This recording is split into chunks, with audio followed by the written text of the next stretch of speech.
যশোরের মনিরামপুরে দুর্বৃত্তদের ছুরিকাঘাতে নিহত হয়েছেন আওয়ামী লীগ নেতা আশরাফুল ইসলাম। শনিবার রাত 9:30টার দিকে রাজগঞ্জ বাজারের একটি চায়ের দোকানের সামনে এলোপাতাড়ি ছুরিকাঘাতের শিকার হন তিনি।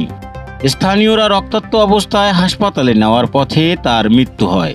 খবর পেয়ে পুলিশ ঘটনাস্থলে পৌঁছে পরিস্থিতি নিয়ন্ত্রণে আনে, তবে হত্যার কারণ এখনও জানা যায়নি। যশোরে নানা আয়োজনে পালিত হয়েছে প্রথিতযশা সাংবাদিক RM সাইফুল আলম মুকুলের 27তম হত্যাবার্ষিকী। সকালে শহরের বেশপাড়ায় তার স্মৃতিস্তম্ভে ফুল দিয়ে শ্রদ্ধা জানান সাংবাদিক সমাজ ও বিভিন্ন সংগঠন।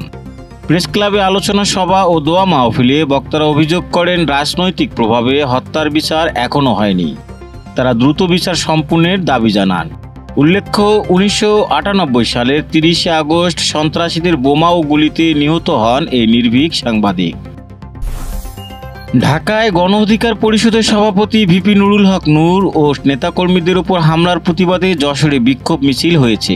শনিবার বিকালে শহরের চৌরাস্তা মোড় থেকে মিছিলটি শুরু হয়ে বিভিন্ন সড়ক প্রদক্ষিণ করে। এতে কেন্দ্রীয় ও স্থানীয় নেতৃবৃন্দ অংশ নেন। পরে সমাবেশে তারা জাতীয় পার্টির নিবন্ধন বাতিলের দাবি জানান। যশোরে বীরশ্রেষ্ঠ নূর মোহাম্মদ শেখের কবর জিয়ারত করেছেন বিএনপি নেতৃবৃন্দ। এ সময় তারা মহান মুক্তিযোদ্ধার গুরুত্বপূর্ণ আত্মত্যাগ স্মরণ করে মোনাজাত করেন। এরপর তারা স্থানীয় প্রবীণ নেতা সৈয়দ আলী বিশ্বাসের কবরেও শ্রদ্ধা নিবেদন করেন। নেতারা বলেন, শহীদদের আত্মত্যাগ ও প্রবীণ নেতাদের অবদান থেকে শিক্ষা নিয়েই বর্তমান রাজনৈতিক সংকট মোকাবেলা করতে হবে। যশোরের খাজুরা বাস স্ট্যান্ড এলাকা থেকে অনলাইন জুয়ার এজেন্ট সহ 2 জনকে আটক করেছে ডিবি পুলিশ। শুক্রবার ভোরে অভিযান চালিয়ে তাদের কাছ থেকে 3টি অ্যান্ড্রয়েড ফোন ও 17টি সিম কার্ড জব্দ করা হয়। পুলিশ জানায়, তারা দীর্ঘদিন ধরে অবৈধ বেডিং সাইটের মাধ্যমে অনলাইন জুয়া চালাচ্ছিল। তাদের বিরুদ্ধে মামলা দায়ের করে আদালতে সোপর্দ করা হয়েছে। যশোরের পুলেরহাট বেরবাড়ি এলাকায় বোমা বিস্ফোরণ ও গুলিবর্ষণ মামলায় আরও একজনকে আটক করেছে পুলিশ।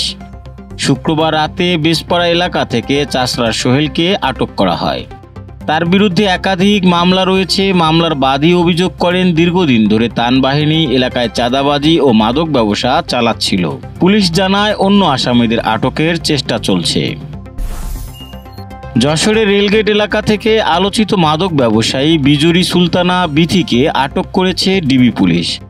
শনিবার দুপুরে অভিযান চালিয়ে তার কাছ থেকে 30 পিস ইয়াবা উদ্ধার করা হয়। পুলিশ জানায়, তিনি মাদক ক্রয় বিক্রয়ের সঙ্গে জড়িত থাকার কথা স্বীকার করেছেন।